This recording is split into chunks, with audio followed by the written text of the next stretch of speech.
court ruling, ensuring that their seats are declared vacant.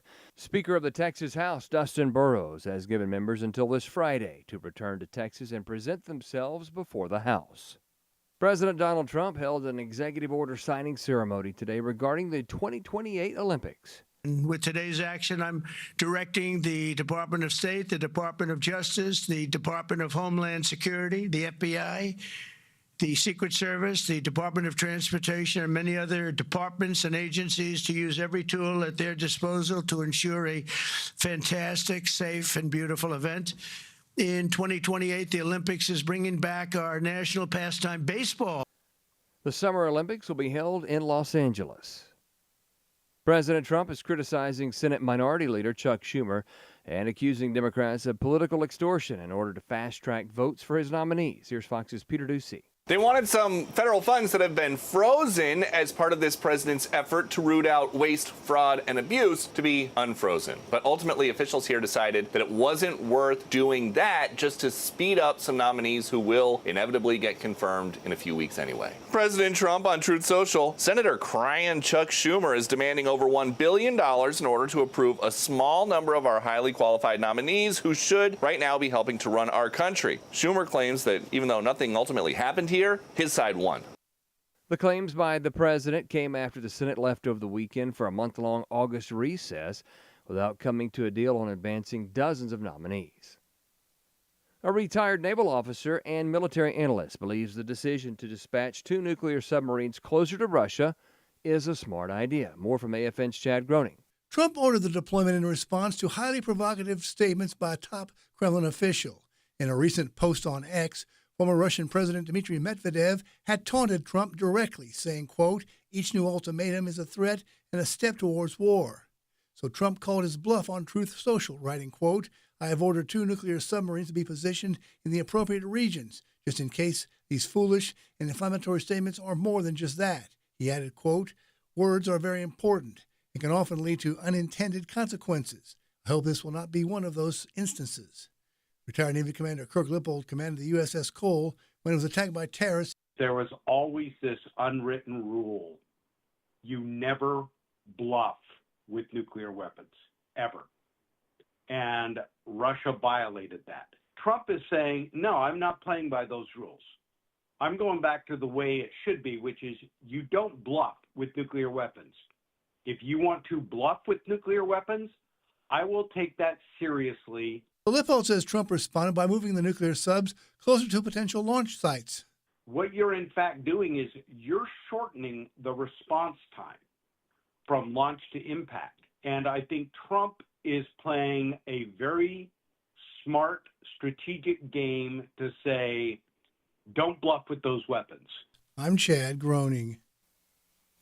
Smoke from Canadian wildfires is getting worse this week. Here's more from Fox's Therese Crowley.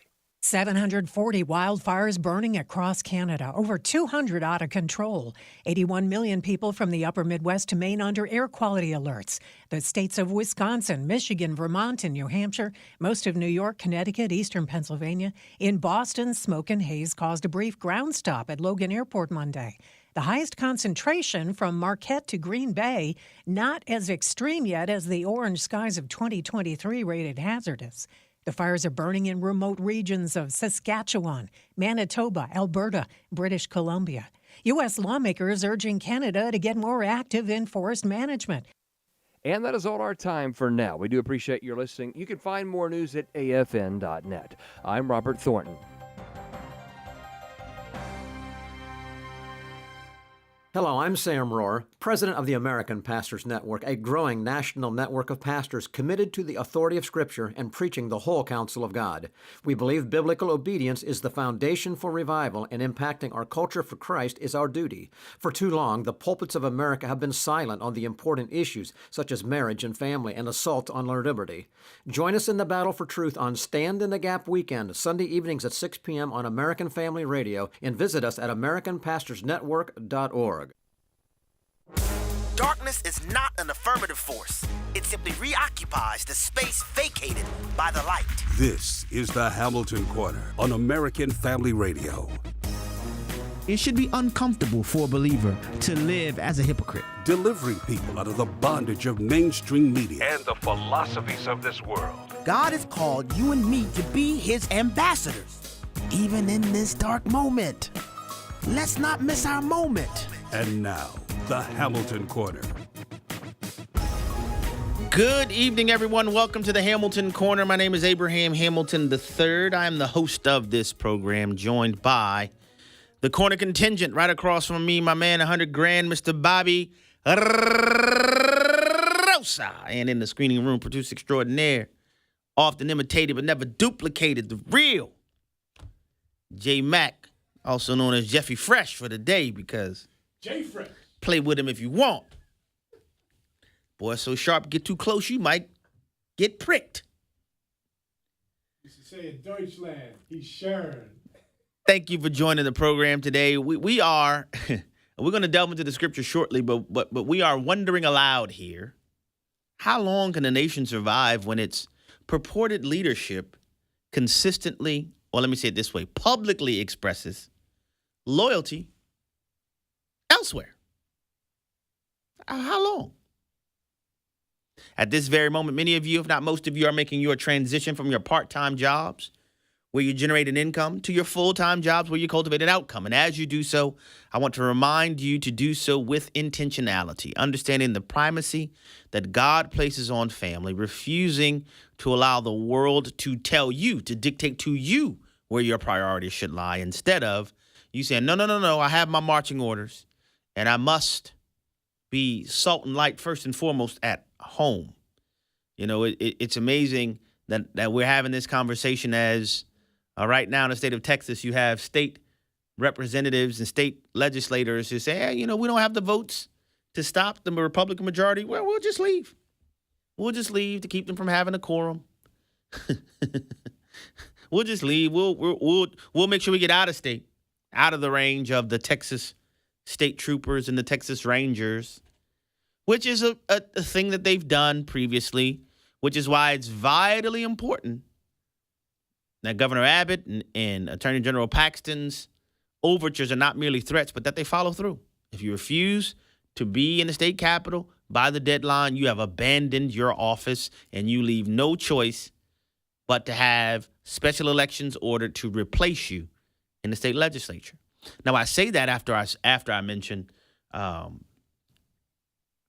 the primacy of the home, because we must never forget that what's closest to us is the governmental iteration within our Article 4 constitutional Republican form of government that has the most direct impact on our lives. And so it's vitally important for our Texan listeners to know, is your representative one of the ones that just absconded to Chicago and to Illinois? Is your representative one of the ones? What's going on? Do you know who your representatives are? Are they representing your voice in the halls of your state's capital? Or have they taken the citizens' votes as a platform for them to wax politically eloquent and assert their own agendas? That's what we need to know. As you're making your transition to your full-time jobs, the reality of the state of our country punctuates the necessity of us battening down the hatches at home. We will never out-politic, out-vote, frankly, out-church the deficiencies that abound in the home. If each of us takes the responsibility of manning our square, manning our lane, starting right in our homes, man, it's not a question as to what could happen in our nation, because the question really turns on what can happen in the minds and hearts of the individuals. If you're in a life stage, as I am, where you have young children still in your home, you must not neglect that stage of faithfulness and service to our King. I know sometimes, man, it can feel thankless. Sometimes it can feel very hard. Sometimes one of the unspoken realities of disciple making is that it includes lots of disappointment, lots of vulnerability. It includes lots of raw, real, hard exchange. Well, man, I'm telling you, the moments of joy and rejoicing, and the most outsized portion of that joy and rejoicing is knowing that you are walking in obedience to what God requires of you. And I'm thinking about it. My oldest daughter, I got 2 teenagers in the Hamilton household now. Can you believe that? I got 2 teenagers. My oldest daughter became a teenager here recently. And I'm just watching, man, how the time flies. How the time flies. Like, how does this little girl's a teenager now? Now I have 2 of them. Refuse to allow the world to drive you away from home. Batten down the hatches at home and work outwardly from there. To the word of God we go. Deuteronomy chapter 17. Well, with all of the insanity that's happening in the country, unsurprisingly, God has given us clarity, guidance, and principles to extract from his word that enables us to have a proper perspective and to engage rightly on these matters. In Deuteronomy chapter 17, verses 14 through 15, you have the recording of Moses' admonition as the second generation of wilderness Israelites are preparing for entree into the promised land. God divinely forecasts the reality that a time will come in Israel's history, well, at that juncture, in their future, when they will want a king. And God, being omniscient, knowing full well what was to transpire, gives them divine wisdom. All right, Deuteronomy chapter 17, verses 14 and 15. This is what the word of God says. When you enter the land which the Lord your God gives you, and you possess it and live in it, and you say, I will set a king over me like all the nations who are around me. You shall surely set a king over you whom the Lord your God chooses, one from among your countrymen. You shall set as king over yourselves. You may not put a foreigner over yourselves who is not your countryman. King James says, you shall not put a foreigner over yourselves who is not your brother. Because of the copious notes taken by James Madison at the Constitutional Convention in Independence Hall in Philadelphia, we know that our founders referred to this specific text in articulating a part of the criteria for the United States president and vice presidential offices. The native-born, the natural-born citizen requirement for the U.S. president and U.S. vice president is based on this text. Now, let's ask a couple questions. Why do you think the divine creator of heaven and earth, who knows the end of a thing from the beginning, who knows everything, who is omniscient, who is omnipotent, why do you think he would set as a prescription for his people? Yeah. Y'all gonna want a king. Remember, at this time, you have Moses at this time. You haven't even entered the era of the judges yet. But the Lord said, I know y'all gonna want this, but when this happens, when you guys decide you want a king for yourselves like all other nations, make sure you have a couple things in place. And this chapter actually provides even more parameters for the Israelite king. But for the sake of the conversation for today, I'm focusing exclusively on verses 14 and 15. Why do you think God required the Israelites to confine the monarchy to, I'll use the text again, it must be your countrymen. From among your countrymen, you shall not put a foreigner over yourselves who is not your country. Why would God do that? Why would God do that? Because God knew, as he knows now, and as wisdom requires, that you cannot have leadership with divided loyalty, with divided national loyalty. That's the bottom line. These are things that used to be commonly understood, and I made this allusion yesterday, and I got several comments on this. And I guess not many people have thought about it. Yeah, it's important for our children to understand how to read cursive because all of our founding documents are written in cursive. All of them, all of them, all of them. If we have an entire populace that is completely ignorant as to how to read cursive, they are literally subjugating themselves to some intermediary to translate our founding documents to them. They can't read it for themselves. They can't visit the Library of Congress and read it for themselves. They can't get, intact copies and read it for themselves. They require a linguistic translator. God, in his infinite wisdom, knew very well we can't have an Israelite monarch with divided loyalties. Now, I understand very well that our founders made that a requirement for the president and the vice president. They did not make it a requirement for Congress members, and knowing that they could have. But the principle still applies. Because guess what? In addition to the requirements for the presidential office and the vice presidential office not being a foreigner, guess what the constitutional oath of office is for Congress members? It requires Congress members to declare their allegiance to our nation and to protect and to defend our Constitution. Guess what our oaths of citizenship for naturalization require? They require a declaration of allegiance to our nation and a renunciation. And a renunciation of allegiance to any other.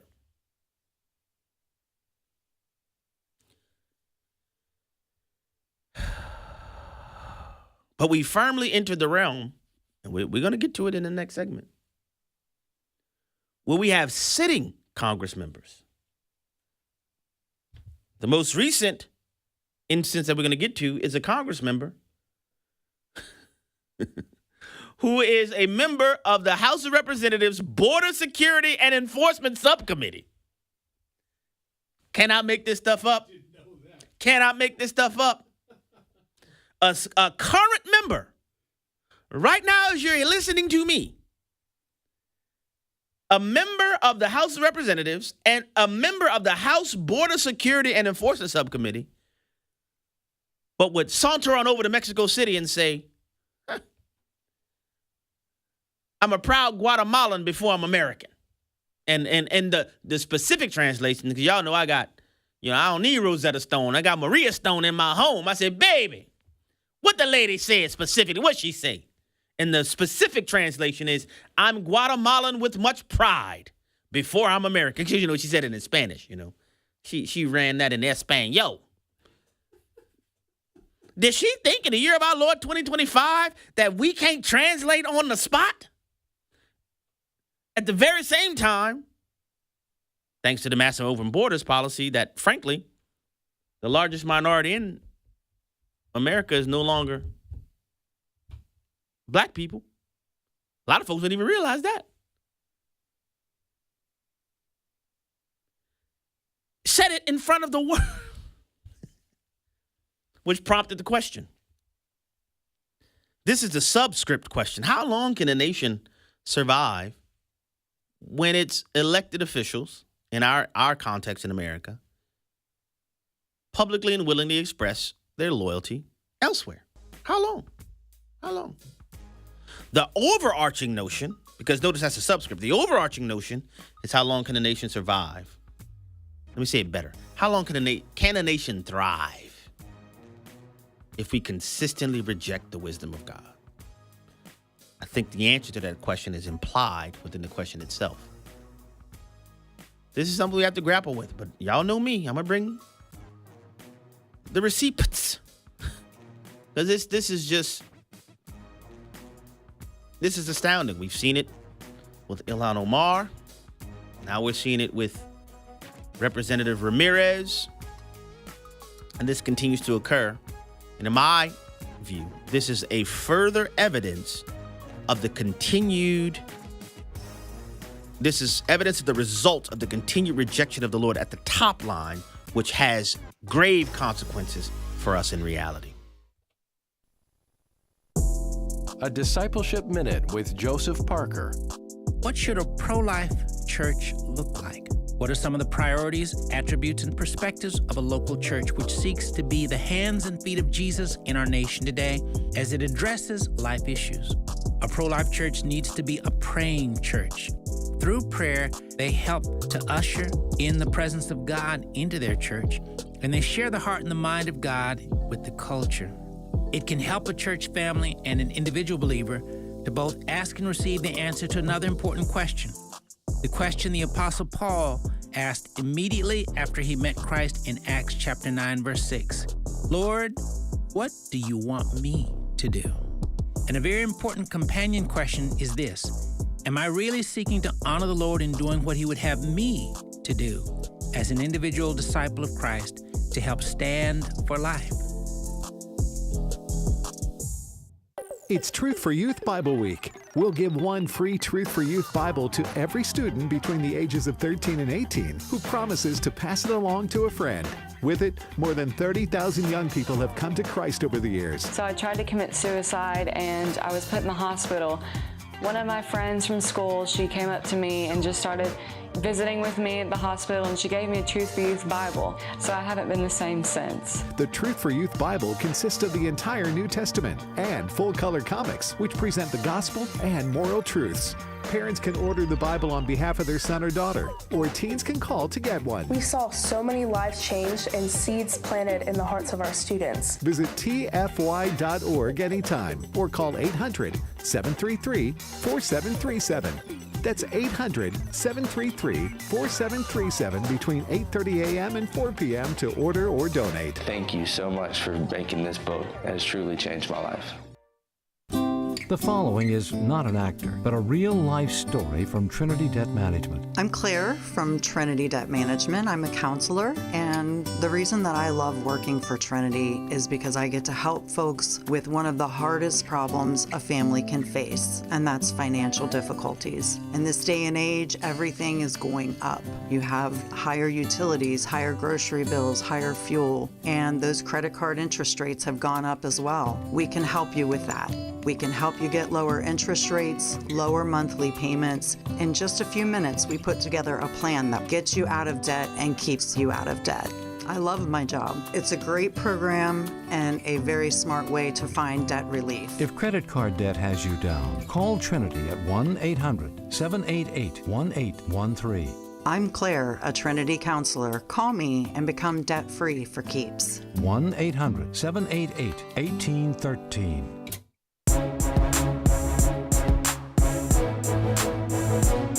Shining light into the darkness.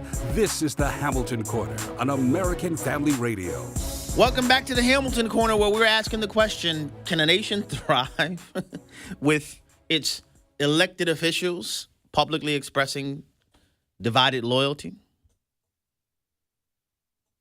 The answer, as I said, is implied in the question itself. It should be obvious. But apparently it's not so obvious. So what am I talking about? Well, you have this Congress member, Representative Delia Ramirez, who is a Democrat from the state of Illinois. Unsurprisingly, she is an open borders Democrat.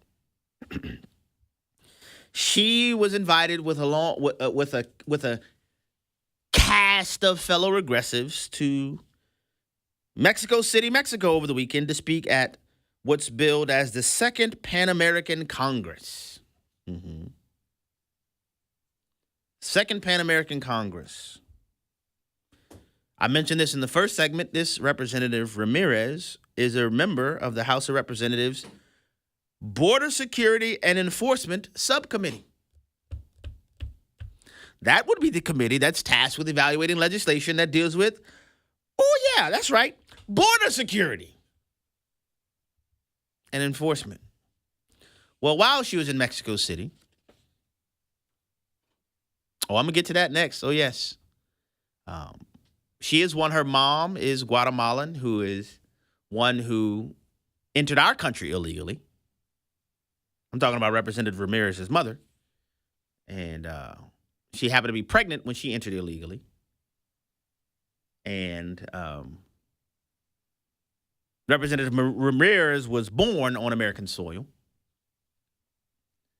But this is why the conversation about the 14th Amendment's assertion concerning birthright citizenship is important. If you read the text of the bill, sorry, not the bill, of the constitutional amendment, it literally offers two primary categories. The whole notion of birthright citizenship is an insane perversion of the constitutional verbiage, because the verbiage literally says that citizenship is conferred to persons born on American soil. That would also apply to American territories abroad, for example, like U.S. military bases and such. But that's only one part of the formula. The next component of the formula is, and they're subject to American jurisdiction, to which I have argued repeatedly that is not enough to be born on American soil. You also have to be a person born on American soil who is subject to America's legal jurisdiction, which presents the reality that if you're born on American soil and you've entered American soil by violating American law, you are, by virtue of that incursion into our nation, not subject to our jurisdiction. That would mean illegal aliens who have entered our country by violating our laws, they're not subject to our legal jurisdiction. Therefore, their children are not automatically conferred citizenship. And we understand this. This is not a hard notion to conceptualize, because we apply it every day to the children born to foreign ambassadors to our nations. When you have when you have the German ambassador to the United States of America, who lives in the German embassy in Washington, D.C., the German embassy in Washington, D.C., first of all, is viewed as German territory. All right? So if the German ambassador leaves German territory and enters into an American hospital in Washington, D.C., and that German ambassador delivers a child, that child is not automatically an American citizen. Why? Though the child is born on the United States of America's territory, though the child is born in the United States of America, that child is not subject to American jurisdiction. That is why when the children of ambassadors, should they violate American law, they're almost always, not almost, they're always never prosecuted in American law. The remedy that is applied when you have the child of a foreign ambassador who violates American law in the United States of America, the remedy is that that child is deported. Why? Because they're not subject to the laws of the American jurisdiction. This is not complicated. You have liars in the media. You have liars who have law degrees who want to try to twist it and make this complicated. It's not complicated. Born on American soil is one issue. The next level of the analysis is the person who's delivering the child subject to an American jurisdiction? That's a simple query.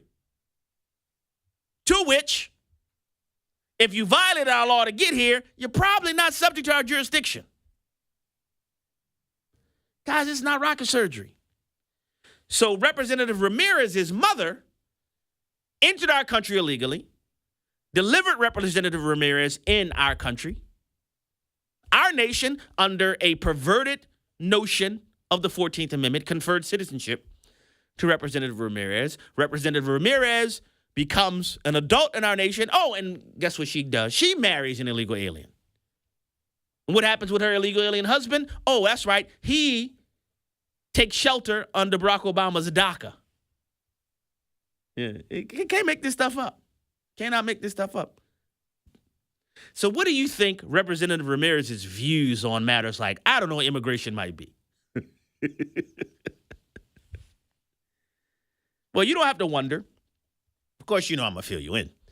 But while she's in Mexico City, in delivering her remarks, she had this little offering for the attendees. And let me pull up my rundown here. I thought I had it up.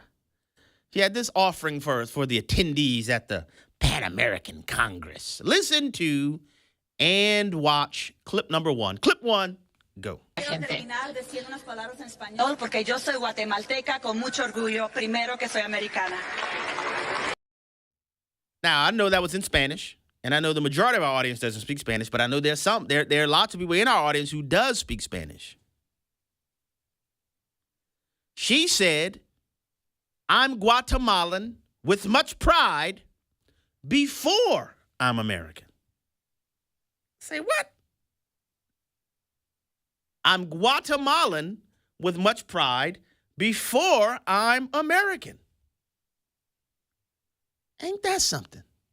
A seated Congress member goes to another nation in front of an international audience and says, hey, you know, with much pride, I'm from another country before I'm American, even though that's a place where I'm a congressional elected official, though that's the place where I'm getting paid, and though that's the place where the American taxpayer dollars are cobbled together to pay my salary, though that is the place where the American taxpayers are paying for my health care, I ain't on no Obamacare, but I'm going to make sure the American people might be no Obama. But can I make this stuff up? And if you're wondering, that's right, your tax dollars, just like mine, goes to pay her salary, for her to go to the Pan-American Congress and say that I am Guatemalan with much pride before I'm American. I'm sure that won't go sideways at all. Will it? And did I already mention that she's on the House Border Security and Enforcement Subcommittee? Did I already say that? Yeah. She's on the House Border Security and Enforcement Committee. How secure do you think she wants that border to be?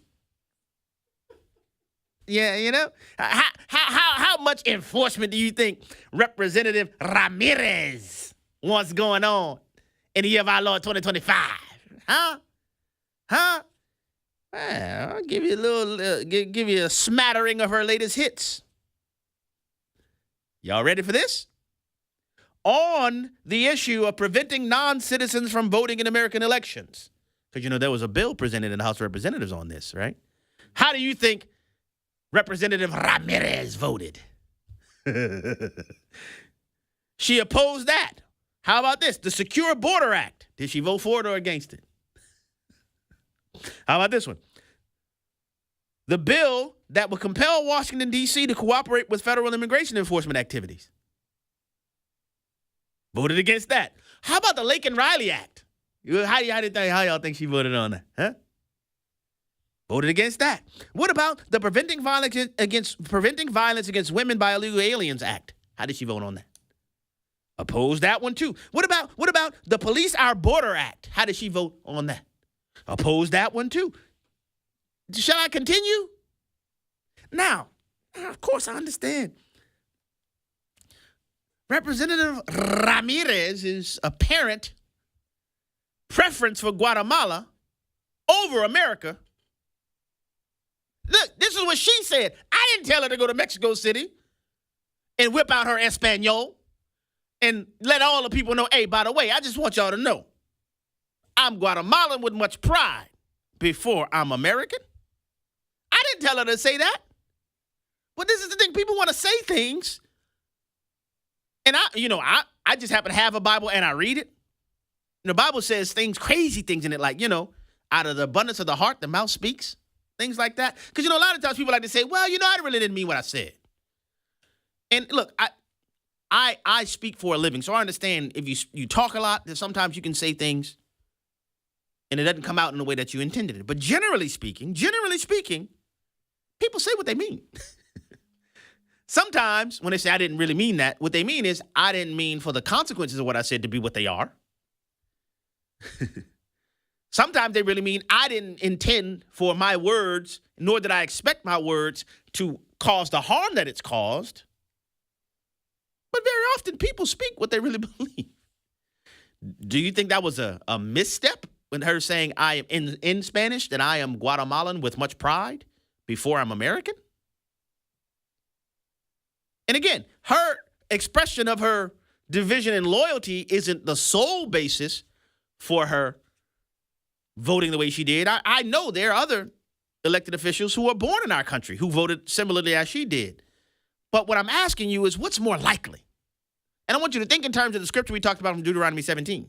What's more likely? If you have a person that's elected and they have expressed a division in loyalty, is it more likely than not that they will maintain their loyalty to our nation in contravention to what they said, or is it more likely they will express loyalty elsewhere? That's what I'm talking about. That's what I'm talking about. What's more likely? Then I'll add this additional assertion. How long can a nation thrive prospectively when you have this type of willingly expressed division in loyalty? Not too long ago, we had the whole phenomenon with Ilhan Omar. Do we even need to talk about the whole affair with her saying that her brother was her husband to enter the country? We gonna talk about that? Oh, I can't talk about that. That's Gramsci'd out. That's my new term, by the way. When people telling me this politically correct speech, that's Gramsci'd out. You have the blur thing, over people's mouths when they speak. They Gramsci'd that out. But we can't talk about Ilhan Omar talking about her brother was her husband to get in our country. We can't talk about that. Huh. Very interesting. Who was rescued from a camp in Somalia to be brought into our country. And speaking in Somali, she stated in this is the quote, because I have to get my translation. I have to get as close as possible, as accurate as I can be. When she encouraged the folks in Somali to, quote, sleep in comfort, knowing that she would protect the interests of Somalia from inside the U.S. system, end quote.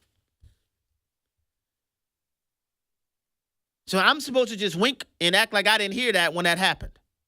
So now we have that happening, and now we have this happening as well. How long should this be allowed to continue?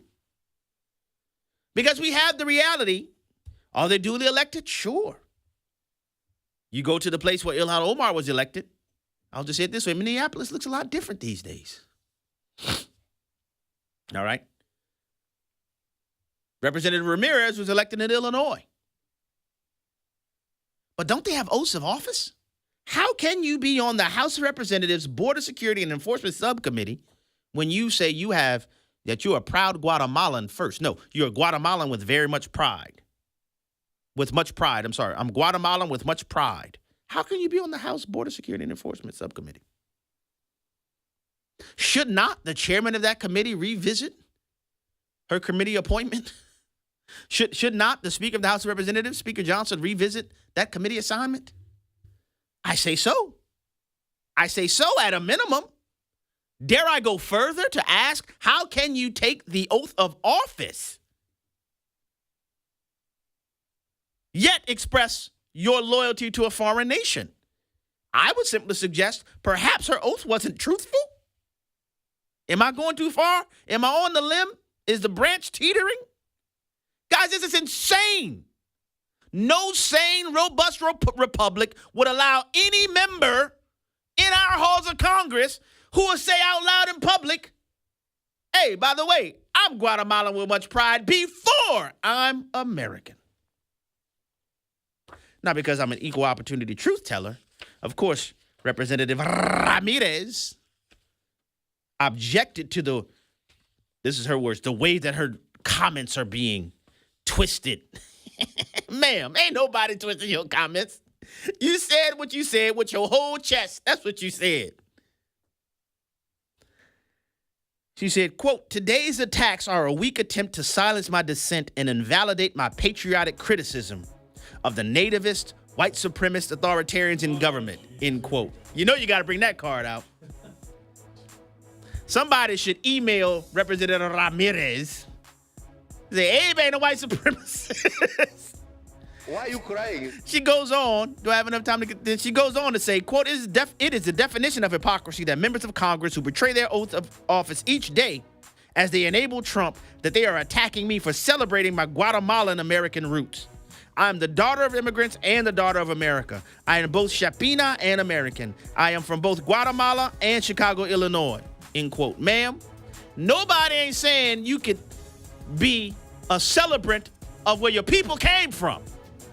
But if you are a Congress member, you can't go around the world saying, hey, by the way, I got more loyalty to this other nation than I do to the Congress I serve in and the nation I serve in.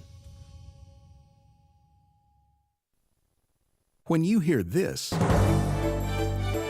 this is American Family News. You know what follows is the truth. Your news from a Christian perspective. Hundreds of teachers are going to have to walk into that school building, and they are forced to swallow political ideology that in many cases violates their very faith and conscience. If you miss it at the top of the hour, American Family News podcasts are available at afn.net.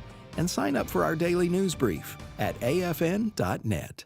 Fostering and adoption is not a Band-Aid for infertility. It is a calling, and God can change the desire of your heart and make that so rewarding. It's the most beautiful, selfless thing. It's pure religion, but it's not a fix to I desire biological child. God has to deal with that in your heart separately. Hannah's Heart, encouraging couples through infertility and miscarriage. Saturdays, 4 a.m. Central on AFR or on the AFR app.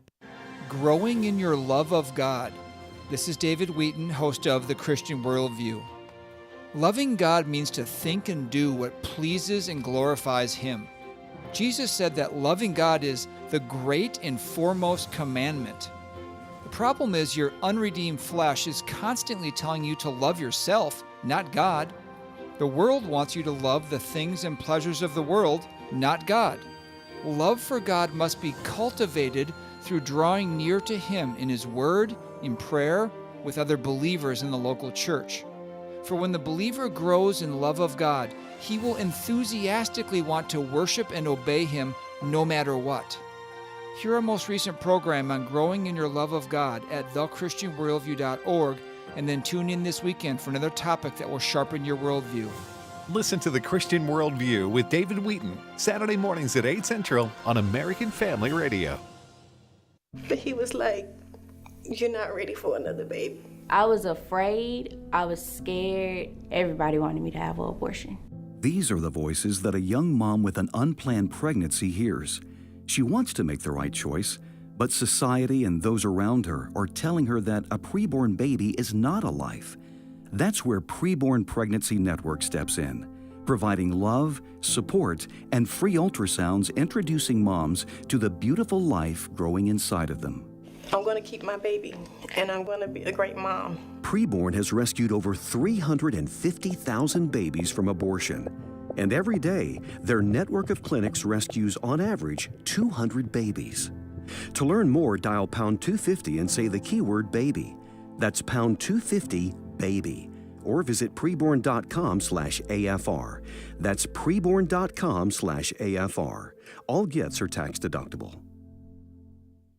Are you a new small group leader looking for a strong curriculum? Even if you've been a leader for years, there's always a need for tools to help you as you help others deepen their love for God and their Bible knowledge. AFA Stream is a great resource. With topics covering biblical worldview training, godly marriage, and more, you'll have access to some of the best teaching available. And if you're a Great Commission partner, you open up even more. Visit stream.afa.net today. stream.afa.net. The Hamilton Corner podcast and one-minute commentaries are available at afr.net. Back to the Hamilton Corner on American Family Radio.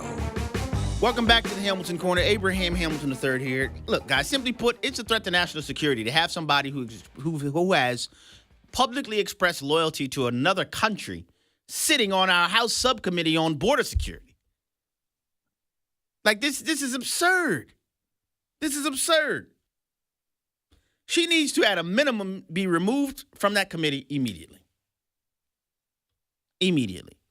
She needs to be re-examined concerning her oath of office. This is just absurd. Man, I got so much I didn't plan to spend that much time on that. You have this little ditty. So remember Jim Acosta? Remember him? Remember him? Have to? Yeah. Bobby says, do we have to? This is just so wild to me, you know. So CNN, in an effort to try to salvage their network, let Jim Acosta know, hey, yo, your show, we're moving to the midnight hour.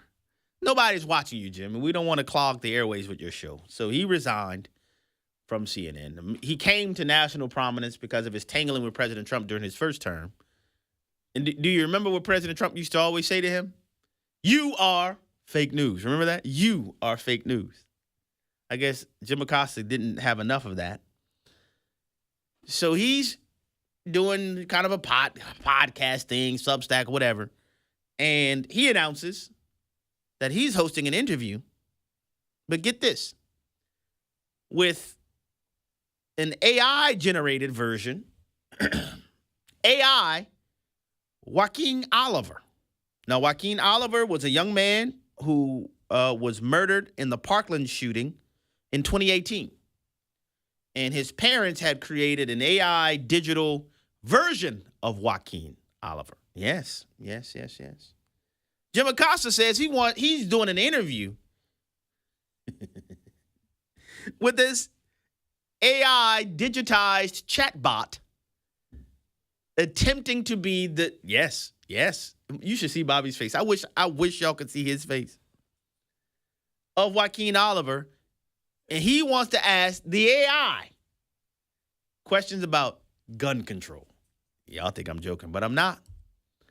Listen to and watch. This is just 24 seconds of Jim Acosta with his AI interview. It's clip number 2. Clip 2. Go. Joaquin, I would like to know what your solution would be for gun violence. Great question. I believe in a mix of stronger gun control laws, mental health support, and community engagement. We need to create safe spaces for conversations and connections, making sure everyone feels seen and heard. It's about building a culture of kindness and understanding. What do you think about that? I think that's a great idea, Joaquin. Now, this dude is literally interviewing nobody and saying this is news. Didn't he just self-own himself and admit for all to see that I am the embodiment of fake news?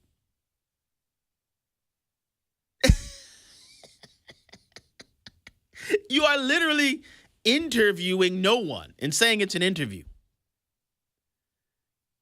You know as well as I know, the so-called answers are coming from algorithmic entrances made through computer entries. But he's represented as news, and I'm sharing this with you for several reasons. One, you need to be very aware of what's happening with AI. That was very clearly AI. But the AI technological development is happening at a very rapid pace. We are going to have to be a discerning people because there are going to be things that are going to be presented that are not real. But you won't have me to come on and tell you, hey, guys, this is not real beforehand. And it's going to be used to try to deceive a lot of people. Secondarily, it shows how desperate people are for attention and how saddled to their agenda they can be. Because anybody with a brain knows that if you ask an AI prompted question, it's going to respond with the AI prompted responses. But this is the time period that we're living in. I just thought that like Jim Acosta is the embodiment of fake news. This is not an interview, Jim. If you put something in ChatGPT, you can't come on TV and say, hey, I'm doing an interview with ChatGPT. Cole, that guy. you stupid. Oh, man. I got so much stuff I need to get to. Let me give you this one. The House Oversight and Government Reform Committee just issued subpoenas for a cast of characters. I'm sure you'll be glad to know about them. Listen to this brief clip on these most recently issued subpoenas. It's clip number 4. Clip 4. Go. So the first and perhaps most significant aspect of this is that they are asking for the Department of Justice to release all those records to the committee by as soon as August 19th. And then they have a long list of depositions that they plan to take place as part of the Oversight Committee from Attorneys General William Barr, Alberto Gonzales, Jeff Sessions. the former FBI director Robert Mueller, also Loretta Lynch, Eric Holder, Merrick Garland, former FBI Director James Comey, and then, of course, the two biggest names, the former Secretary of State Hillary Clinton and the former President Bill Clinton. Yeah, buddy boy. Quite the hit list. Quite the list of characters. I would call this the opening salvo to the cadre of traitors.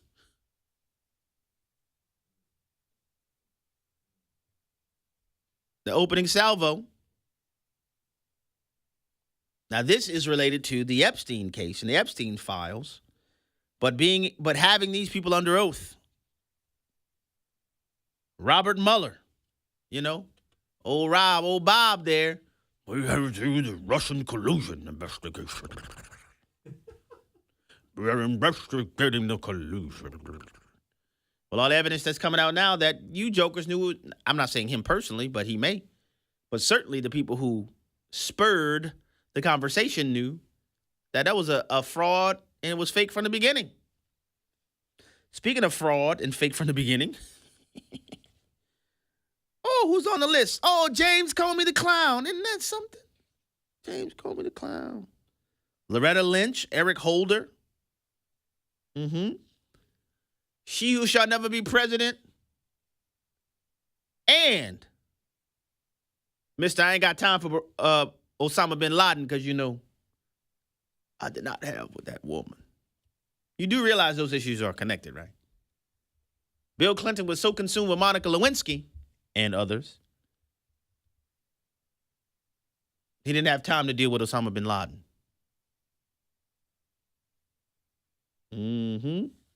So they are being subpoenaed.